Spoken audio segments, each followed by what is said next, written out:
Hi viewers, welcome to my channel Vijaya tech and craft works. వీడియోలో mango juice తయారీ విధానం. Mango juice తయారీ విధానానికి కావాల్సినవి mango pieces, raw mango pieces ఇలా కట్ చేసుకోవాలి.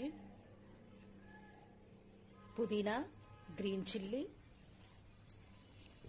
Salt, rock salt, little pinch of sugar, ఇవన్నీ కలిపి జ్యూస్ చేసుకోవాలి. జ్యూస్ చేసుకుని ఫిల్టర్ చేసుకుని తాగితే సమ్మర్లో చాలా యూస్ఫుల్గా ఉంటుంది, హెల్త్కి చాలా బాగుంటుంది. ఈ విధంగా పీసెస్ని ఇందులో వేసుకోవాలి, మిక్సీలో వేసుకుని జ్యూస్ తయారు చేసుకోవాలి. కొంచెం వాటర్ వేసుకుని జ్యూస్ తయారు చేసుకుని ఫిల్టర్ చేసుకుని తాగితే టేస్టీ మ్యాంగో జ్యూస్ రెడీ అవుతుంది.